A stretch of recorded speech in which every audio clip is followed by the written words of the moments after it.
Assalamualaikum semuanya. CJNG sering disamakan dengan pejuang gerilya dan teroris sejak pembentukannya pada tahun 2010. CJNG telah berkembang pesat dan telah mengambil alih sebagian besar perdagangan narkoba Meksiko, meninggalkan jejak pertumpahan darah di belakang mereka. Tak perlu diragukan lagi, bos CJNG, El Mencho, memimpin dengan tangan besi. Tidak seorang pun mau mengambil resiko dengan berkhianat dari El Mencho. Namun ada satu orang yang terang-terangan berani melakukan pengkhianatan terhadap El Mencho, yaitu Carlos Enrique Sanchez alias El Cholo. Walaupun dia adalah salah satu pendiri awal CJNG dengan impian mendapatkan kekuatan yang lebih, uang, dan pengaruh, ia meninggalkan organisasi CJNG pada 2017 akhir. Dia adalah seorang letnan tinggi dalam kartel dan dia juga mengajak rekannya yang bernama Eric Valencia Salazar untuk meninggalkan CJNG. Mereka membentuk kartel yang dikenal sebagai Kartel Nueva Plaza yang berbasis di Jalisco dengan El Cholo berperan sebagai pemimpin. Tapi bagaimana awal mula cerita mengenai penasehat pribadi El Mencho dengan gaji yang fantastis dapat berkhianat? Ketika El Cholo dan El Mencho bekerja sebagai sikario untuk kartel Millennials, mereka berdua ditugaskan melindungi Raja Narkoba Armando Valencia Cornelio atau El Maradona. Ketika kartel Millennials hancur setelah penangkapan dan kematian El Maradona, El Mencho mengambil posisi kepemimpinan dan El Cholo menjadi tangan kanannya. El Mencho berhasil menjadi pemimpin kartel setelah dilakukan pemilihan suara. Dia mengambil alih dan menggunakan kualitas terbaik untuk tetap berada di puncak. El Mencho benar-benar disiplin, terorganisir, dan berani. Di sisi lain, dia adalah monster di kehidupan nyata. Dia telah membunuh lusinan orang pada saat dia menciptakan kartelnya sendiri. El Mencho akan dengan bangga menampilkan tubuh korbannya agar semua orang dapat melihat betapa kejamnya dia. Saya mengatakan itu tanpa mengecilkan bahwa El Cholo juga adalah seorang monster. Untuk itulah ia mendapatkan posisi sebagai sikario pribadi El Mencho. Itu adalah suatu kehormatan dan El Cholo dibayar dengan gaji yang besar. Keinginan untuk berkhianat muncul dari diri El Cholo ketika dia mulai mempertanyakan metode kejam El Mencho. El Mencho selalu menampilkan dirinya sebagai jenderal tangan besi. El Mencho akan memberikan perintah yang wajib diikuti dan tidak ada yang boleh mempertanyakannya. Bahkan sahabat karibnya sendiri, yaitu El Cholo. El Cholo melihat dirinya sebagai seorang sahabat dan dia yakin ada ruang untuk berdiskusi, terlebih jika menyangkut urusan administrasi. Tetapi dengan pertunjukan El Mencho yang semakin diktator dan seiring berjalannya waktu, kebencian sederhana berubah menjadi pemberontakan besar-besaran dan perang yang pada akhirnya akan dimenangkan oleh El Mencho dengan cara paling brutal yang tidak bisa kalian bayangkan. Tindakan pemberontakan pertama El Cholo adalah dengan melakukan pembunuhan tanpa persetujuan dari El Mencho. Dalam pikiran El Cholo, dia sudah mengetahui seluk-beluk CJNG dan dia tahu orang mana yang diinginkan El Mencho untuk mati. Tetapi bagi El Mencho, situasinya berbeda. Pertama-tama, dia adalah orang yang strategis. Dia tidak membunuh secara impulsif, semuanya harus direncanakan. Yang kedua, egonya yang meningkat mendiktekan bahwa setiap orang harus mengikuti perintahnya. Mengetahui El Cholo telah membunuh tanpa izin, operator keuangan kartel CJNG, yaitu Marcos Hernandez, memutuskan untuk mengadukan pada El Mencho. El Mencho memanggil El Cholo untuk membahas kegiatan tak berizinnya itu. Pada saat itu, situasinya sebenarnya masih bisa diselamatkan, tetapi El Cholo tidak mau mengalah. Dia malah sangat marah pada Marcos si pengadu dan di benaknya ia hanya memikirkan cara untuk menghukum Marcos atas aduannya pada El Mencho. Karena itu, El Cholo membunuh Marcos di dalam mobilnya dan membakarnya. Mengetahui itu, El Mencho menganggap itu sebagai pesan kepadanya. El Cholo tidak ingin mengikuti perintah lagi, maka El Mencho menyatakan perang terbuka terhadap El Cholo.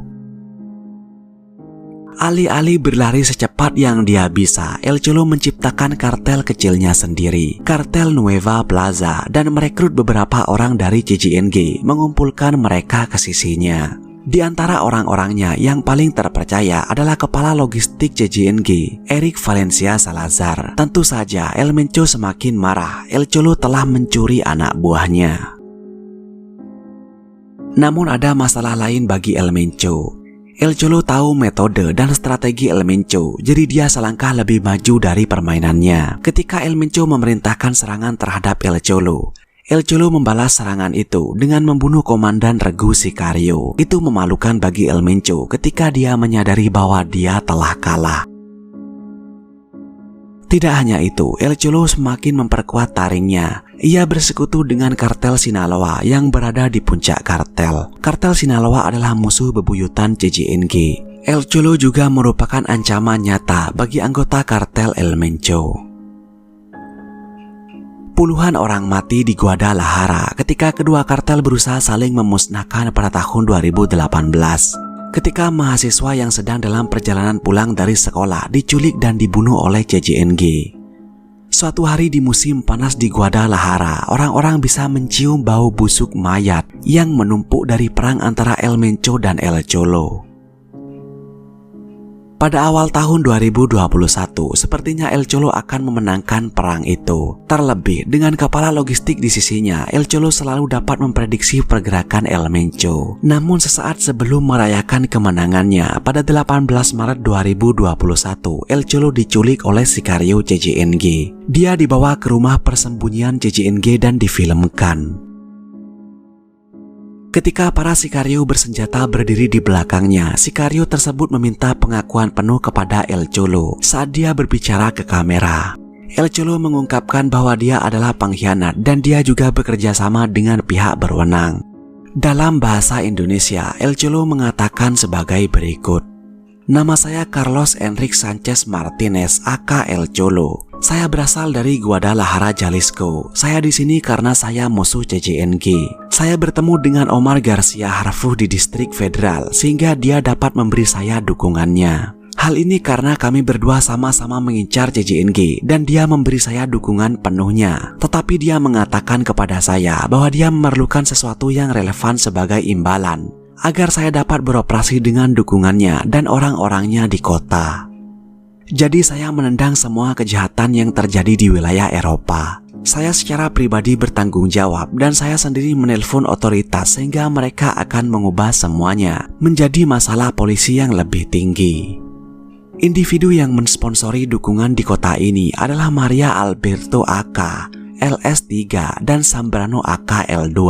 Lagi pula, saya orang yang bertanggung jawab atas granat beberapa waktu lalu di konsulat Amerika. Ini dilakukan untuk menimbulkan kepanikan di dalam kota. Saya juga memberi perintah kepada El Marino untuk membunuh 11 tukang batu di Tonala. Semua kejahatan kacau yang terjadi dilakukan atas perintah saya.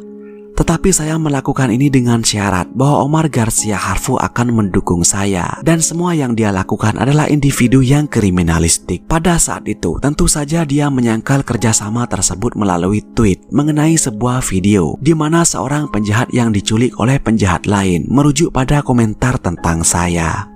Saya tegaskan bahwa kita tidak akan terganggu oleh pesan-pesan palsu dari para penjahat. Siapapun yang masih mendukungku demi kebaikanmu sendiri, mulai sekarang urus saja keluargamu agar kamu tidak berakhir seperti aku. Videonya pun berakhir. CJNG telah memposting banyak video dan sebelum para korbannya dihabisi, mereka akan membuat pernyataan yang biasanya memuji para penculiknya dan merendahkan kartel mereka sendiri. Memperingatkan orang-orang untuk tetap berada di pihak penculik demi kebaikan mereka sendiri.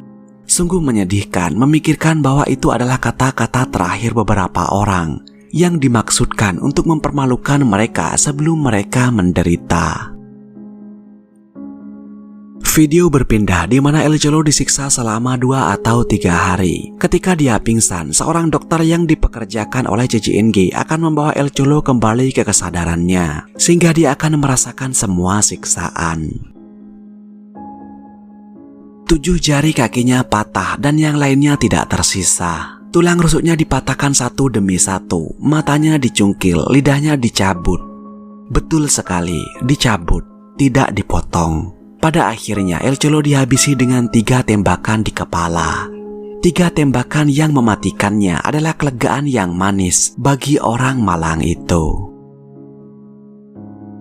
Sejujurnya, sulit membayangkan bagaimana orang bisa memikirkan hukuman yang begitu brutal, apalagi melaksanakannya, merekamnya, dan menghabisinya. Saya harus meminta kalian untuk tidak mencari video itu dimanapun. Cukup dengarkan saya sekali saja, karena itu sungguh pengalaman yang mengerikan dengan menyaksikan sesuatu yang begitu brutal dan mengetahui bahwa itu benar-benar terjadi pada seseorang. Beberapa hari kemudian, tubuh El Cholo ditemukan di bangku taman terbungkus plastik di pusat kota negara bagian Jalisco, Meksiko. Terdapat 2 tanda tertempel di atasnya, salah satunya terbaca sang pengkhianat El Cholo. Pada hari yang sama, videonya diposting di internet. Dalam hasil otopsi, dokter memastikan dia disiksa dalam jangka waktu yang lama. Diketahui juga bahwa El Cholo disiksa dengan sengatan listrik yang tinggi. Publisitas tubuhnya adalah pesan kepada seluruh masyarakat Jalisco untuk jangan main-main dengan JJNG. Jangan pernah mengkhianati El Mencho. Meskipun El Cholo sudah tidak ada, tapi kematiannya tidak membuat kartel Nueva Plaza hancur. Nueva Plaza terus beroperasi di Jalisco. Pemimpinnya digantikan oleh Eric Valencia Salazar. Hingga saat ini keberadaannya tidak diketahui. Tampaknya Eric Valencia Salazar terjebak di antara 2 batu, tempat yang sulit. Dia bukan hanya diinginkan oleh otoritas Meksiko, tetapi yang lebih berbahaya lagi bahwa El Mencho menginginkan kepalanya.